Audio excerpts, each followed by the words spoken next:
Du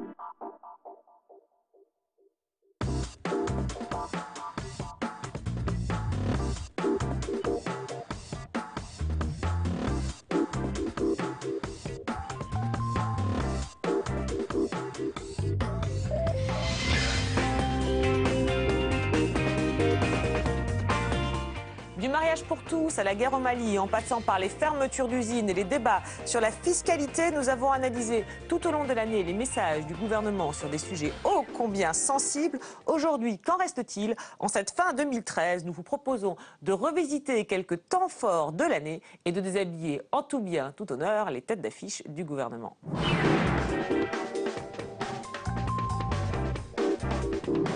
Je veux ici vous dire que je viens sans doute de vivre la journée la plus importante de ma vie politique. C'est le jour le plus important de sa vie politique, mais il faut savoir que ce jour, il a bien failli ne jamais le connaître, du moins à l'entendre, car quelques semaines plus tôt, il déclarait ne pas vouloir d'intervention française au Mali. Je vous propose de l'écouter, c'était dans une intervention sur TV5 Monde. Si on nous demande notre appui logistique, c'est-à-dire matériel, un certain nombre d'informations, nous fournirons. Mais là encore, il n'y aura pas d'hommes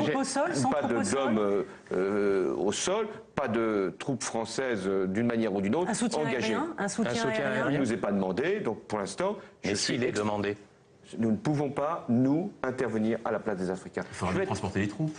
Très clair, on peut donner un appui matériel, on peut former, mais... Nous n'interviendrons pas. La France n'interviendra pas. Voilà, donc ça c'était au mois d'octobre. Il l'a répété lors de sa conférence de presse du mois de novembre. La France n'interviendra pas. Pourtant, la France est bien intervenue au mois de janvier. Voilà pourquoi je vous propose d'écouter la première intervention du président suite à cette décision. Le Mali fait face à une agression d'éléments terroristes venant du Nord, dont le monde entier sait désormais la brutalité et le fanatisme. Il en va donc aujourd'hui de l'existence même de cet État ami, le Mali, de la sécurité de sa population et celle également de nos ressortissants. Ils sont 6 000 là-bas. J'ai donc, au nom de la France, répondu à la demande d'aide du président du Mali, appuyé par les pays africains de l'Ouest. En conséquence, les forces armées françaises ont apporté cet après-midi leur soutien aux unités maliennes pour lutter contre ces éléments terroristes. Cette opération durera le temps nécessaire. Les terroristes doivent savoir que la France sera toujours là lorsqu'il s'agit non pas de ses intérêts fondamentaux, mais des droits d'une population, celle du Mali, qui veut vivre libre et dans la démocratie. Merci. Voilà, oui, pendant l'extrait, on parlait de son débit. Effectivement, il est très lent, très solennel. Et puis, sur les mots, il explique avoir répondu à une demande d'aide. Il parle du soutien apporté, d'opération. Il n'emploie pas du tout le mot guerre. Alors, je veux savoir ce que vous pensiez de sa manière, d'abord, de justifier et d'expliquer cette intervention. C'est terrible parce que, je ne veux pas être très... On a l'impression de George Bush en 2001. C'est toujours le terroriste, c'est-à-dire on combat le terroriste. C'est-à-dire le mot terroriste est devenu une espèce de mot fétiche qui justifie beaucoup d'engagement. Alors, je ne dis pas que l'addition, on ne va pas parler sur le fond de l'addition, mais c'est vrai qu'il y a un fétichisme du mot terroriste, et c'est vrai que le mot terroriste, on nous renvoie au visage le mot résistant. Le terroriste, c'est de résistant. Alors, on verra qu'effectivement, il y a un choix de mots. Oui, il dit terroriste, il ne dit pas islamiste, il ne dit pas djihadiste. On se demande pourquoi ce mot, effectivement, terroriste, remplace le mot, je sais pas, djihadiste ou islamiste. Alors, Denis Bertrand et puis Gauthier. Je crois qu'en effet, et c'est une différence sensible avec le discours de Bush, il se refuse à faire intervenir la dimension du sacré. Et des mots comme islamiste ou djihadiste font, même indirectement, connotent la dimension du religieux. Vous voulez dire que le politique rentre dans des arguments d'une rhétorique religieuse et ce serait pour ça qu'il refuse? Je pense qu'il veut éviter cela. Vous pensez qu'il veut éviter ça? Je pense qu'il laïcise la guerre. D'accord. C'est très important. Là, vous avez un discours d'autorité, vous avez un discours de commandant en chef, le pupitre, etc. Ce qui me frappe aussi, et vous le verrez pareillement pour Sarkozy, c'est qu'il est devant deux portes fermées. C'est-à-dire que toutes les issues de la négociation qui avait été recherchée, toutes les solutions alternatives, notamment d'une intervention de la communauté internationale, ont échoué. Et entre-temps, pour revenir sur le mot terroriste, un ressortissant français de plus a été enlevé fin novembre. Donc voilà, vous avez la séquence. Il s'entretient avec des journalistes, il est dans la préparation. Toute position qui montrait que la France ne serait pas suffisamment retenue, mais serait déjà en avance de phase sur une intervention possible, compromettrait tous les efforts diplomatiques qui ont été faits pour réunir un consensus sur cette opération, voire plus, une coalition militaire pour l'entreprendre. Et là, au moment où il parle, il a obtenu une résolution du Conseil de sécurité. Dans le deuxième extrait, il a obtenu une résolution du Conseil de sécurité fin décembre. L'ensemble de la communauté internationale, à un bémol près venant de quelques pays arabes, le soutiennent, y compris la Chine. Et là, il prend une décision parce qu'il n'y en a pas d'autre. Il dit, voilà, j'ai pris cette décision au nom de la France. Et vous avez évidemment l'ensemble de la symbolique, le faisceau délicteur, le drapeau français, le drapeau européen. Alors attendez, pour qu'on comprenne bien. D'accord, donc en fait, les portes fermées sous-entendent qu'il a... C'est intéressant d'ailleurs comme symbolique. Et si, je ne sais pas si l'image a été la question, j'en suis pas sûr. Non, mais en tout cas, interprète peut-être les images. Là, vous êtes sémiologue. Vous êtes sémiologue, mais spécialiste des questions de défense. C'est étonnant, vous verrez que Sarkozy, c'est pareil, sur la Libye. Les portes sont fermées.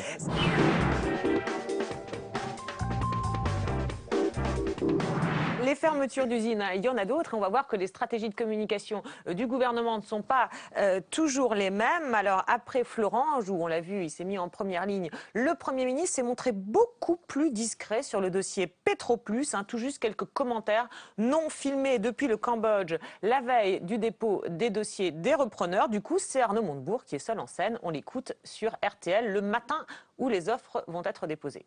C'est le dernier jour pour une offre de reprise concernant la raffinerie Petroplus à Petit-Couronne. 470 emplois sont menacés. L'hôtel Matignon a fait savoir hier soir, les possibilités de reprise sont limitées. C'est une manière de dire qu'il n'y a pas de repreneur, Arnaud Montebourg? Non, limité n'est pas impossible. Nous attendons plusieurs offres. Vous les attendez aujourd'hui alors? Nous les attendons. Il faut qu'elles tombent aujourd'hui. Mais pour reprendre une raffinerie de cette envergure, il faut deux choses. Beaucoup d'argent et du pétrole. Mais ça fait des mois qu'on en parle.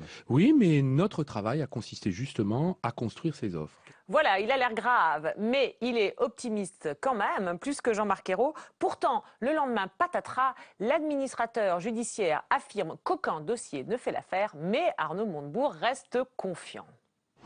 Pour les salariés de Petroplus, c'est un coup de massue. Ils espéraient qu'on leur annonce le nom d'un repreneur. En réalité, l'administrateur judiciaire lance aujourd'hui un plan de licenciement. Les gens en ont marre. Maintenant, on a besoin d'une langue de vérité. On ne veut plus d'effets d'annonce. On veut savoir où on va aller. De son côté, le gouvernement veut encore y croire. Nous sommes aujourd'hui parfaitement confiants. Ce sont des offres pour 2 d'entre elles sur les 6 qui ont été déposées, qui sont sérieuses, qui sont crédibles, qui sont financées et qui demandent à être finalisées. C'est ce que nous sommes en train de faire. Voilà, c'est pas un peu risqué, juste une question très simple, de se montrer aussi optimiste, pour le coup? Philippe Tenchener, vous faites non? Non, parce que ce n'est pas fini tant que c'est pas fini. D'accord, donc on peut être optimiste, quitte à ce qu'on vous remonte demain les images de votre optimisme. Oui, mais ce n'est pas grave, parce qu'à ce moment-là, on jugera le processus, on jugera les efforts faits, on jugera la sincérité et on jugera celui qui a tenté. Celui qui a été volontaire et qui a agi. C'est pourquoi je voudrais souligner que la notion de risque n'existe pas. D'accord, donc il ne faut pas faire des promesses forcément. Vous devez vous occuper des gens dont vous avez la charge. La vraie question, c'est quand on est ministre de l'Industrie, est-ce qu'on a la charge du secteur industriel? Est-ce qu'on a la charge des salariés? Est-ce qu'on a la charge des deux? Je pense qu'on a la charge des deux. La difficulté aujourd'hui dans le discours d'Arnaud Montebourg, c'est qu'on a une forme de parti pris qui est tout à fait compréhensible, eu égard à sa famille politique et eu égard à la conjoncture du moment. Mais il est aussi dans son rôle de devoir favoriser la bonne vie du monde industriel français. le terreau d'investissement pour des investisseurs étrangers. Alors, mais justement, parce que Philippe Lachener, il dit qu'il n'y a pas de risque, Philippe Lachener. C'est quand même assez drôle que le matin, on est sur un process qui date depuis plusieurs années sur Petroplus, le matin même de la fermeture, le ministre est encore super optimiste en disant pendant 2-3 ans, il ne s'est rien passé, mais il reste encore une chance. Il nous reste 12 heures. Oui, je comprends son rôle. Il est dans l'obligation de ne pas tuer dès le matin à 8 heures le job. La vérité, c'est qu'à 8 heures du matin, quand vous êtes encore dans l'espoir d'avoir une offre pour 18 heures, c'est quoi? C'est que vous êtes naïf? C'est que vous passez pour le vous passez pour le naïf? C'est que c'est son métier qui est terrible. Son métier, à 8 heures du matin, est de dire, et Philippe a parfaitement raison, ce n'est pas fini parce que la course, il reste encore 12 heures. Oui, Elsa Fassenet. Politiquement, c'est un peu son rôle, c'est-à-dire que le redressement productif, c'est pas juste l'industrie. Et puis, il faut pas oublier que l'État ne peut pas tout de Lionel Jospin, ça a durablement traumatisé la gauche, et que Montebourg se fait pour mission d'incarner l'État ne peut pas tout. Alors, c'est pas l'État peut tout, mais en tout cas, c'est l'État essaye tout.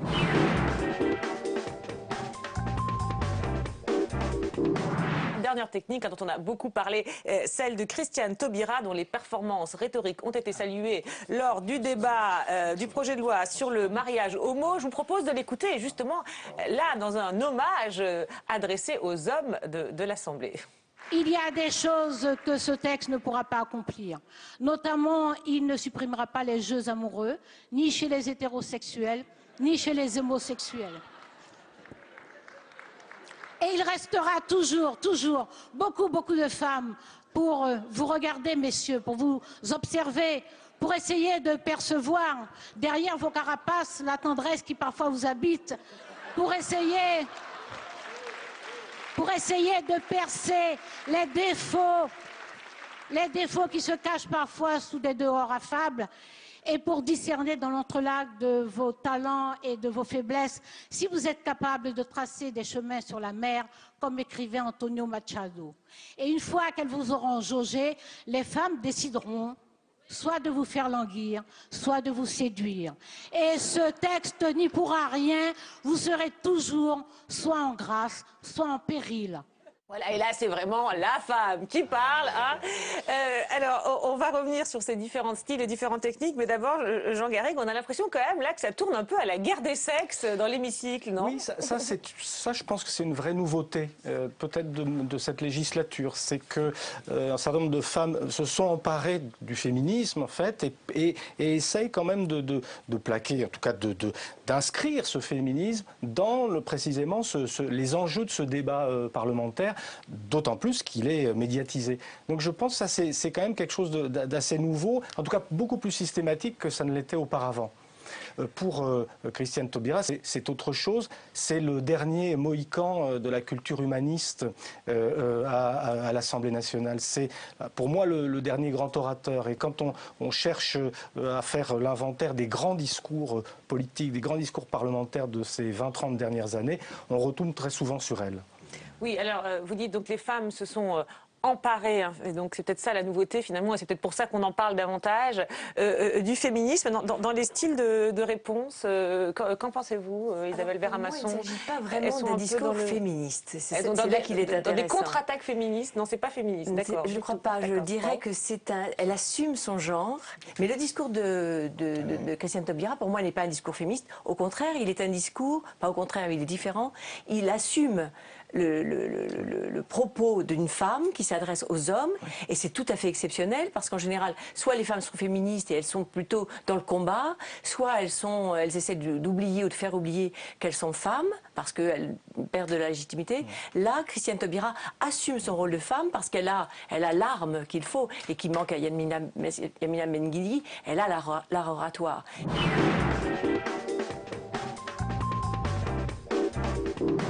Quelle que soit la pression de l'opinion publique et les discours, il y a quand même des images auxquelles les téléspectateurs se sont habitués. Ce sont ces images de chefs d'État accueillant les otages à leur descente d'avion. Alors, exemple le plus ancien avec Jacques Chirac, Premier ministre, lors du retour de la seconde vague d'otages du Liban. Il y a encore beaucoup de monde maintenant, une grande bousculade ici dans le salon d'honneur de l'ISBA à Orly. Je pense que nous allons pouvoir voir ces images. Les voici, ce sont les images de l'arrivée. Vous voyez, c'était Camille Sontag qui a débarqué en premier, qui retrouve son épouse. C'était bien sûr un retour très émouvant. Jacques Chirac a accueilli les deux otages. Il était avec leur famille au pied de l'avion. Voilà, et quelques années plus tard, Jacques Chirac, devenu président de la République, accueillera Florence Aubenas à son retour d'Irak, là aussi après une détention très médiatisée. Puis son successeur Nicolas Sarkozy fera de même avec Hervé Guéquière et Stéphane Taponnier, ou avec les otages du navire Le Ponant en Somalie. Et puis fin 2010, eh bien, Nicolas Sarkozy fera même un détour par le Mali pour aller saluer la libération de Pierre Kamat, un humanitaire qui avait pourtant, selon lui, pris des risques en allant dans une zone dangereuse. Écoutez Nicolas Sarkozy. Cette nuit, le président de la République française a fait un crochet de plusieurs milliers de kilomètres entre le Gabon et le Rwanda pour remercier le président malien et saluer Pierre Kamat. Nous ne laisserons tomber aucun Français, quelles que soient par ailleurs les erreurs qu'ils aient pu faire, qu'ils se trouvent dans l'épreuve. Alors on a vu que Nicolas Sarkozy avait accueilli beaucoup d'otages. Alors François Hollande, lui, c'est intéressant parce qu'il a été beaucoup plus discret sur certaines négociations. D'ailleurs, on a appris la libération de certains otages en Afghanistan et on a même appris leur détention après leur libération. En revanche, certaines détentions ont été très médiatisées, comme celle des Moulins-Fournier enlevés au Cameroun. Et là, eh bien, finalement, François Hollande, après avoir laissé entendre qu'il n'irait pas les accueillir, eh bien, se rend au petit matin à l'aéroport. Regardez. Sur le tarmac, les attendaient aux côtés du président de la République une dizaine de membres de leur famille, frères, sœurs et grands-parents. Alban et Tanguy Moulin-Fournier sont tombés dans les bras de leurs proches. Juste devant son frère, le père de famille, visage amaigri, a fait part de son immense émotion et bonheur. Il a salué l'élan de solidarité. Mais ce qui est intéressant, c'est que le moment où François Hollande décide d'aller accueillir les otages, eh bien, Laurent Fabius, ministre des Affaires étrangères, est déjà parti au Cameroun pour aller les chercher et il est accompagné par des caméras. Un livre que m'a donné la grand-mère, qui est un livre qui a été, qu'ils ont fait dans des vacances précédentes. Et je lui ai dit, bon, je vais le garder sur mon bureau tant qu'ils ne sont pas libérés. Après, je les mettrai dans la bibliothèque. Alors, ce qu'il y a de formidable, parce qu'il y a toujours une dose d'humour, même dans les drames, c'est que le livre s'intitule « Que va-t-il se passer cette année ?» Il s'est passé beaucoup de choses. Et alors, c'est incroyable parce que c'est vrai qu'on a eu des libérations très peu médiatisées depuis que François Hollande est président. Puis alors là, vraiment une super médiatisation avec double accueil. Ça s'appelle de la communication politique. Ah bon? On est dans une séquence de communication politique. Ils ont critiqué Nicolas Sarkozy pour cette communication politique excessive, mais alors là, on est dans les images de proximité, de compassion. Le livre, c'est ça, parce que dans l'extrait, vous réagissez sur le livre. C'est formidable. Et puis François Hollande qui annonce qu'il n'ira pas chercher dans un premier temps les otages et qui se dit finalement, je suis tellement au plus bas des sondages que je ne vais pas me priver de cette image du président qui a un geste extraordinaire quand il remonte l'anorak de l'enfant porté par sa mère. La couverture.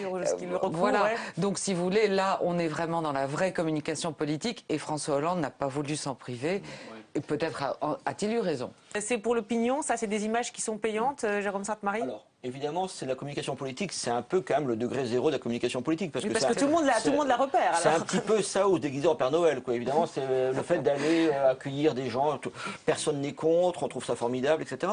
Mais en même temps, il y a deux risques, me semble-t-il. D'une part, le risque d'être un peu trop intrusif par rapport à ces gens qui sont souvent désemparés et de troubler, de choquer un peu les gens en disant il en fait trop, laisserons ces malheureux tranquilles se reconstruire, tout cela. C'est la première chose. Mais plus principalement quand même, on l'a dit tout à l'heure, quand on parle des otages, on parle à plusieurs publics, non seulement au public français, mais également aux organisations et à ceux qui ont pris des otages ou à ceux qui pourraient en prendre. En montrant qu'on accorde une telle importance à ce retour, on peut, si on n'ose pas les choses, dire véritablement que le prix et parfois au sens strict des choses, des otages français, potentiellement est très élevé. D'accord, donc là, ça valait pas la peine de tenir tous ces discours de fermeté avant, si c'est pour se précipiter, c'est ça, Patricia Ball, à l'aéroport? Il y a un double discours presque schizophrénique, là. D'accord, chez les socialistes. Enfin, je ne trouve pas tout à fait. Ah. Je trouve que ça...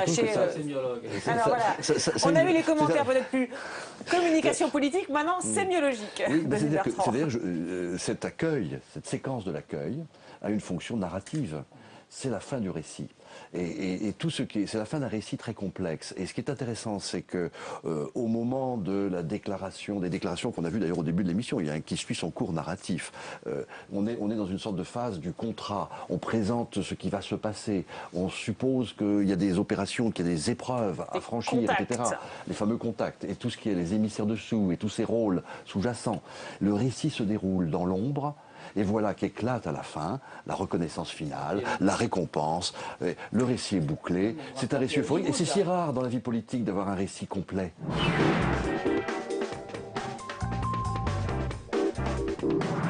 Et on va en venir maintenant à ce qui pourrait être justement l'acte 1 de ce bras de fer, lorsque Delphine Batho, ministre de l'écologie, ose critiquer le budget alloué à son ministère, ce qui lui vaut un limogeage express dans la journée, un retour en images. Passation de pouvoir au ministère de l'écologie. Delphine Batho fait ses adieux à ses collaborateurs, parfois émus aux larmes. Chacun est nommément cité. Merci à Gilles Riconneau, merci à Paquita Morlesteiner, merci à Raymond Pointe.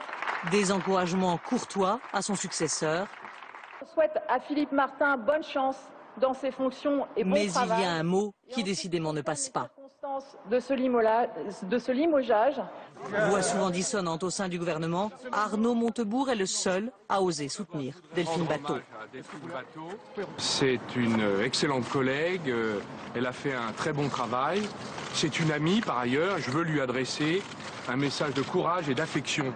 À l'Assemblée nationale, dans l'après-midi, Jean-Marc Ayrault doit justifier l'éviction de sa ministre. Si elle dit, s'il vous plaît, qu'effectivement le budget qu'il a été préparé avec elle n'est pas un bon budget, qu'elle le dit publiquement, il y a un problème politique, un problème de cohérence, un problème de solidarité gouvernementale. Cécile Duflot écoute attentive. Avec Pascal Canfin, l'autre ministre vert, elle a choisi de rester au gouvernement, mais il demande des gages sur la politique écologique. Ils jugeront à l'automne s'ils ont été entendus. Voilà, donc a priori ça passe. Cécile Duflot reste muette, hein, on le voit pendant cet épisode. Les Verts décident de rester au gouvernement, mais cela ne s'est pas fait sans tension en coulisses, hein, puisqu'on le rappelle, après Nicole Bricq, Delphine Batho est la deuxième ministre de l'écologie à devoir quitter son poste en un an. Face à l'émotion suscitée dans son parti, Delphine Duflot convoque ce jour-là par SMS une réunion de crise dans son ministère. Mais on ne peut pas dire que cette initiative suffise à unifier la parole, comme le montrent ces deux extraits. Qu'est-ce que ça veut dire? Franchement, si le message, c'est de dire ceux qui soutiennent les projets écolos, eh ben, il faut qu'ils dégagent et qu'ils la ferment, et moi je peux vous dire qu'on ne va pas la fermer, mais peut-être qu'à un moment, effectivement, on va dégager. La sortie du gouvernement, c'est si le gouvernement ne respecte pas des engagements qu'il a pris. Il a pris des engagements notamment sur le nucléaire, notamment sur le gaz de schiste, notamment sur la fiscalité écolo, qu'il tient. Pour l'instant. J'ai dit Delphine Duflot, non, c'était Delphine Batho, la ministre. Et puis voilà, on va parler aussi de Cécile Duflot, décidément, quel lapsus. En tout cas, on voit là bien deux stratégies. Hein. Donc Barbara Pompili qui sort du bureau de Cécile Duflot et veut calmer le jeu. Jean-Vincent Placé qui, lui, n'y était pas et brandit ce qui ressemble encore à une menace.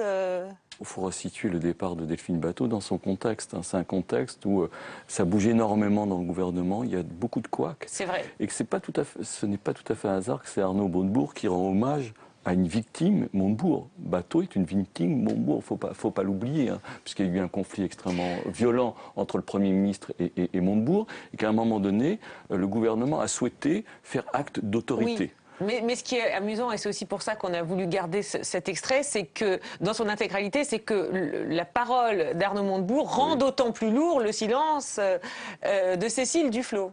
Oui, tout à fait. Après, pour revenir à Placé est dans des verbatims qui sont dans la violence, mais il a compris quelque chose de Placé, et c'est un rôle qui lui va bien. Il a compris que François Hollande ne travaille que dans le rapport de force.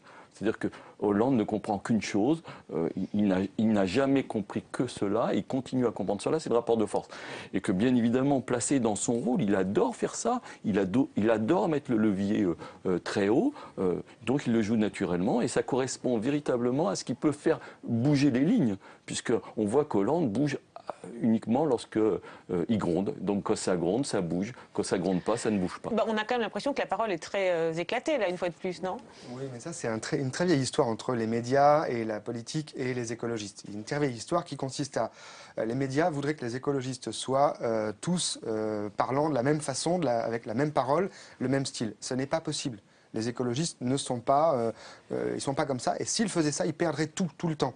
C'est-à-dire qu'en gros, leur seule force étant les petits dans la cour des grands, puisqu'ils ont décidé de rentrer dans une cour dans laquelle ils ne pèsent pas très fort, après la présidentielle relativement mauvaise quand même, alors que les européennes et les régionales avaient été très bonnes.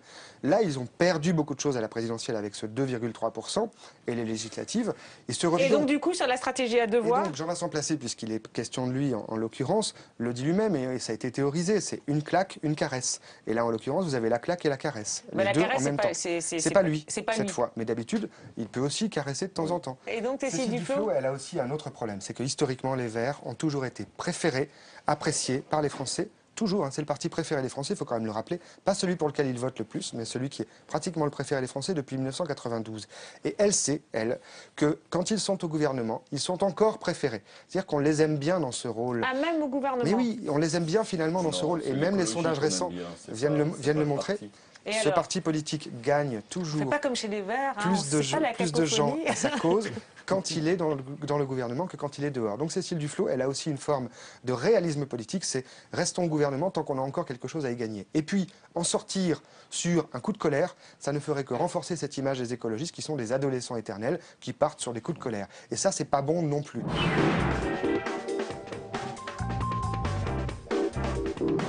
On va passer maintenant à Manuel Valls, alors qui lui aussi a fait d'ailleurs dans le People cet été. Ça a d'ailleurs été le seul ministre du gouvernement à poser, ou alors il y a des photos qui nous ont échappé, mais je ne crois pas, en famille, ou du moins il y a cette photo publiée dans Paris Match aussi avec sa compagne, sa femme. Alors bon, il paraît que c'est une photo plus ou moins volée, mais enfin en tout cas la photo est assez... paraît-il, il n'avait pas complètement vu le photographe quand même, enfin, pas tout à fait. Et cette photo, elle est assez intéressante parce qu'il y a un geste qui nous a pas mal interpellés, un geste, certains diraient, viril, autoritaire. Alors, Denis Bertrand, quelle image ça renvoie, cette photo? Ah bah oui, cette photo est remarquable. D'abord, à mon avis, elle renvoie à un genre dans l'iconographie. C'est-à-dire que le baiser, c'est un motif iconographique. Ah oui, moi j'avais plutôt vu la main. Par oui, contre, revenir à la main après. C'est d'abord un baiser. Le baiser, c'est un motif en image, dans le monde de l'image, qui relève du cinéma. Pas de la peinture, par exemple. C'est pas le tableau, c'est le cinéma. Et donc, ça fictionnalise les personnages, ça les rend héros, ça transforme le rôle. Étant héros, c'est ce que nous dit cette photo. C'est ce que est héros. Et en plus, donc, l'image, le baiser, est composé par une tension vers le centre des deux corps qui se jettent l'un sur l'autre, si on peut dire. Et la main, verticalement, est là comme pour assurer la précision de la prise. D'accord. Donc je dirais que c'est un héros qui, quand il attrape quelque chose, ne le rate pas. Ben oui. Voilà, c'est ce que ça nous dit. Du coup, il y a trois motifs dans l'image. Oui, vous disiez la photo, pas tout à fait volée, travaillée, etc. Oui. Ça, je sais pas, mais c'est un acte très rare de montrer en politique un baiser. D'ailleurs, ça m'a fait penser à la soirée électorale de François Hollande, avec ce baiser entre Valérie Trierweiler et lui, avec ce raté, gêne, malaise, bon, mais qui est propre à la politique. Mais François Hollande n'était pas extrêmement à l'aise de devoir donner ce baiser à Manuel Valls, a l'air plutôt à l'aise d'ailleurs. De 99,9% des politiques où tout acte un petit peu intime, personnel, en public, est quasiment prohibé.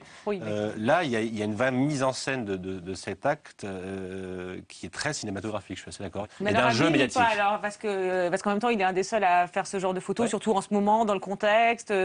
Ça se fait plus beaucoup au sein du gouvernement de faire ce genre de photos. Alors là aussi, vous diriez quoi? Bon point ou mauvais point, habile ou malhabile, Guy Alves, Brice Saint-Thierry? Je ne sais pas si c'est bon point ou mauvais point. Moi, ce qui me frappe, c'est qu'il y a une espèce d'autorité assumée, y compris dans un geste de tendresse. C'est-à-dire que cette main et cette façon presque de prendre sa compagne fait que décidément, on se dit, Manuel Valls, quelles que soient les circonstances, il y a toujours quelque part un peu d'autorité qu'il met en scène ou qu'il incarne, ce qui est quand même... Bon, on va dire qu'il est cohérent, il est entier, voilà, c'est peut-être ce que ça renvoie. Et puis, alors, il y a tout sauf le hasard. N'oublions pas que son premier métier était quand même la communication, qu'il a été conseiller en com de Lionel Jospin à Oui, Matignon. donc ces images-là, il les maîtrise parfaitement, il en connaît parfaitement le sens, il en connaît parfaitement les mécaniques. Je pense que l'avenir dira si c'est réussite ou pas. En tout cas, je ne vois pas comment ça peut lui porter préjudice, en tout cas. D'accord, d'accord. Vous voyez pas sur les plus, se montrer autoritaire, y compris avec sa femme quand on l'embrasse, finalement. Hein. Autoritaire et dans un geste de tendresse. Et le baiser, c'est vrai que j'avais pas vu le baiser. Il est viril. Il y a la main et le baiser. Et aimant, ça s'appelle la virilité. Bon, ok.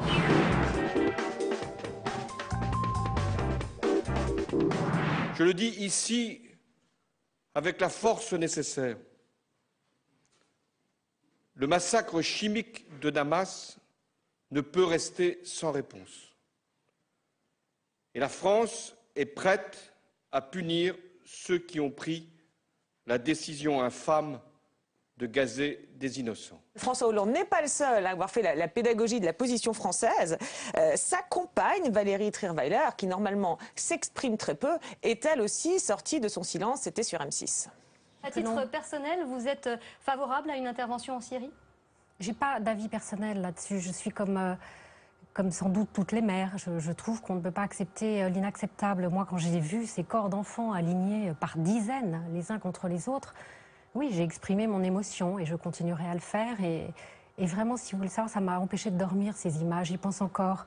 Je ne sais pas comment on peut supporter ça, comment on peut accepter ça. Voilà, alors elle précise bien qu'elle n'a pas réagi en femme de chef d'État, mais en mère. Cela dit, même si on connaît l'indépendance de Valérie Trierweiler, on a du mal à imaginer que cette prise de position n'ait pas été un minimum pensée et concertée, d'autant qu'elle ressemble à celle de Laurent Fabius, ministre des Affaires étrangères. Vous connaissez l'histoire de John. En ce qui me concerne, et c'est la même chose pour le président Hollande, dès le début, nous avons dit non, il ne faut pas aller en Irak. Pourquoi est-ce que nous nous orientons vers les décisions qui sont évoquées? D'abord parce que nous avons la conviction totale que le responsable, c'est Bachar el-Assad. Il n'y a pas le moindre doute. Il faut regarder ces images, il ne faut pas avoir une discussion juridique, il faut regarder ces images. Des enfants comme ça, allongés, avec des linceuls, pas une blessure, pas une goutte de sang. Et ils sont là. Et ils dorment pour toujours. Et vous avez vu aussi les photos, les vidéos, avec la bave aux lèvres, avec les spasmes. Et il y a un dictateur qui a fait ça et qui est prêt à recommencer. Alors on ne va pas revenir évidemment sur le fond des images qui évidemment sont bouleversantes, comme il le dit, ces corps alignés, intacts, etc. Là, on laisse de côté effectivement le fond de l'argument, mais on va revenir plutôt à la forme et au choix, là encore, d'aller dans ce registre de l'émotion, voilà, de la description très précise qui fait quasiment des cas cliniques. Pour un ministre des Affaires étrangères, là aussi, on voit qu'il n'est pas d'ailleurs tout à fait dans le même registre que François Hollande. Et là aussi, ça paraît assez inhabituel, Jérôme Sainte-Marie. Oui, cette déclaration est absolument extraordinaire et un peu surréaliste. Et elle renvoie finalement un peu à la mauvaise conscience de la diplomatie française actuellement, qui n'est pas tout à fait dans ce qui a fait sa gloire en 2003, c'est-à-dire en tout cas auprès de l'opinion française et d'une bonne partie de l'opinion internationale, l'opposition du discours de M. de Villepin à l'ONU. Et là, on a ce moment quasiment magique où un chef de la diplomatie française à la fois dit que, bien sûr, il fallait être opposé en 2003 à l'invasion anglo-américaine de l'Irak, mais dans la même phrase, dans le même moment, il détruit la logique même de cette opposition. Et il anéantit en fait ce qui justifiait à l'époque cette opposition. C'était bien pour des arguments juridiques essentiellement qu'on était opposé à l'époque. Oui, parce que là il dit qu'il ne faut pas avoir de discussion juridique. Parce que là, on est dans une démarche tout à fait nouvelle pour la diplomatie française, tout à fait kouchnérienne par ailleurs, de dire l'important c'est l'émotion, ce n'est pas le juridique ou le politique. Et donc, s'il y a des photos atroces, il faut intervenir. Ce qui est assez intéressant, parce que quelles photos ne pourrait-on pas produire contre les armées de n'importe quelle puissance ou grande puissance actuellement? Nous aurions donc le droit moral et même l'obligation morale d'intervenir contre à peu près toutes les puissances armées de la planète. Donc on voit bien que là, il choisit un registre qui n'est plus du tout celui de sa fonction. La question qu'on se pose du coup, c'est est-ce que ce discours, il n'est pas aussi vis-à-vis des Français, vis-à-vis de l'opinion publique, toujours pour convaincre l'opinion publique qui est visiblement sceptique oui, c'est certainement... et qui se dit que la France n'a peut-être pas très bien joué dans cette affaire. Je pense que vis-à-vis de l'opinion publique, la position de Laurent Fabius, qui est, voilà, on va euphémiser, très inhabituelle, inhabituel effectivement pour un patron de la diplomatie, pour un chef de la diplomatie. La position de Laurent Fabius s'explique parce que on est dans une séquence rappelons ça comme ça, de relatif rétropédalage quand même par rapport aux déclarations initiales de François Hollande qui parlait d'une frappe immédiate, imminente, etc. Et donc il s'agit à la fois de rappeler l'horreur de ce qui a été fait et en même temps de souligner la position singulière de la France. J'évoquais les différents sondages qui ont été réalisés sur le sujet, que ce soit les sondages que nous avons réalisés à BVA ou ceux qu'ont produits nos confrères de l'IFOP, montrent clairement qu'avant les frappes, qui n'ont pas eu lieu, quand on demande aux Français si ils sont favorables ou pas à l'intervention militaire, eh bien ils sont à chaque fois une très large majorité à déclarer y être hostiles. Ils sont par ailleurs une très large majorité aussi à dire qu'ils ne font pas confiance, dans une situation où le président de la République est déjà impopulaire, mais ils ne font pas confiance à François Hollande pour résoudre cette question syrienne. Oui, ce qui est un peu paradoxe, parce qu'effectivement, on pouvait penser que voilà, partir avec cette posture de vouloir punir, être justicier pourrait lui être favorable comme au Mali. Et surtout qu'il y avait eu le Mali précédemment. Et là, sauf que la grande différence, selon moi, c'est que dans le cas du Mali, toutes les enquêtes qui ont été réalisées pour le coup après, puisque ça a été assez soudain comme intervention, et qu'après l'intervention au Mali, tout le monde soutenait.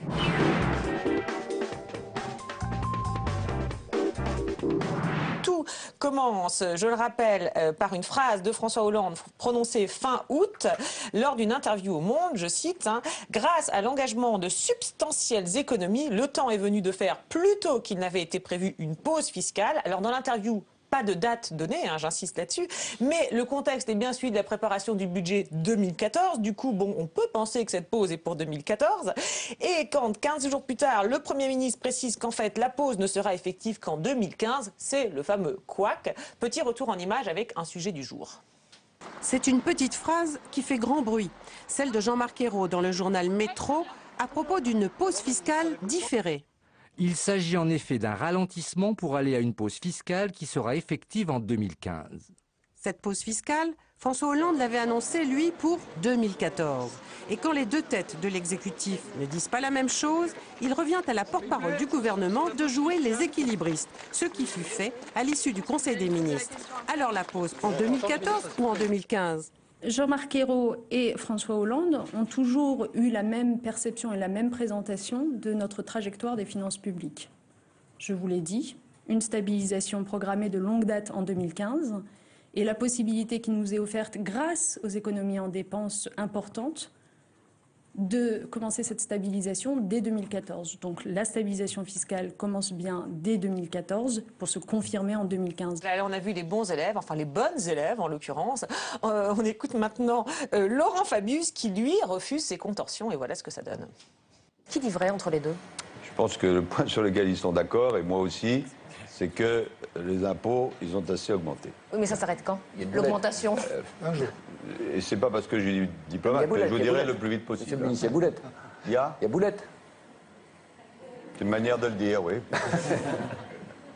Bon, il y a une autre question d'actualité. On dit... ah, vous revenez sur la Boulette. Non, mais vous savez, moi, je ne suis pas de formation diplomate, mais j'apprends à la diplomatie. Il y a une marge de progression.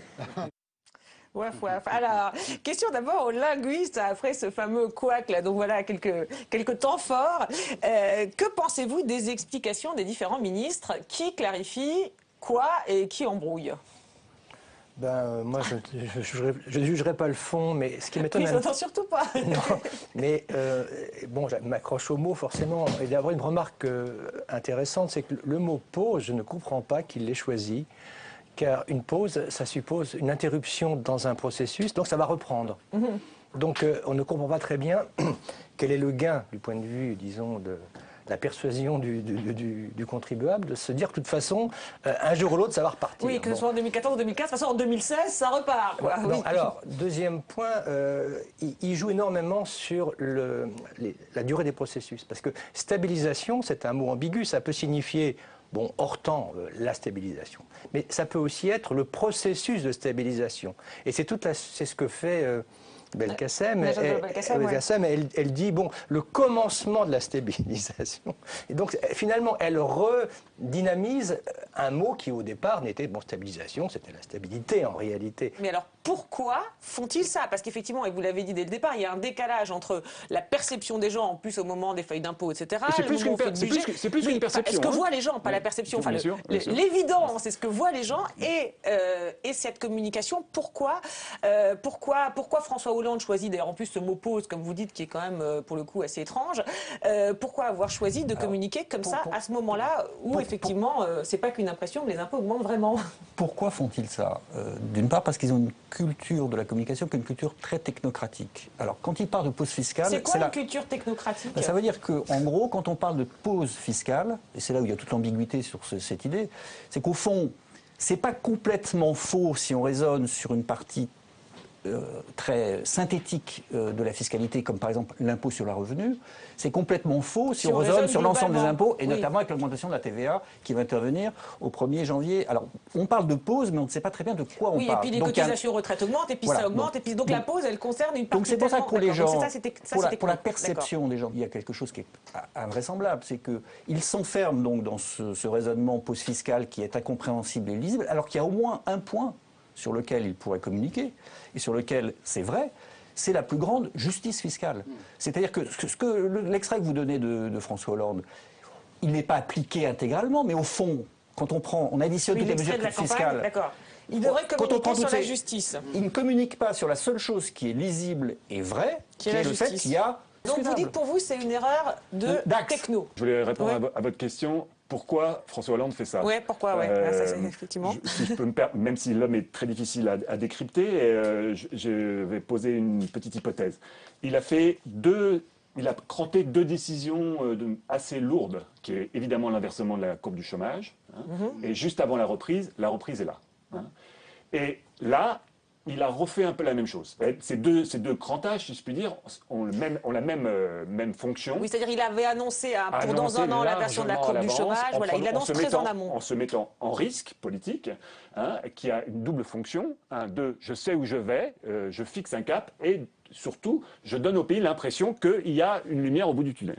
Et là, il refait la même chose, si je puis dire. Il se remet dans une disposition psychologique et politique de dire, je vais leur dire que là, 2014 ou 2015, le problème, il va y avoir un inversement de la courbe des impôts. Et il se base, et là je reprends exactement l'analyse de Denis Pingot, il se base sur un élément très technocratique qui est les PO, les prélèvements obligatoires. C'est-à-dire tous les impôts au global que paye l'économie, prélevés sur l'économie française, vont quasiment se stabiliser en 2014.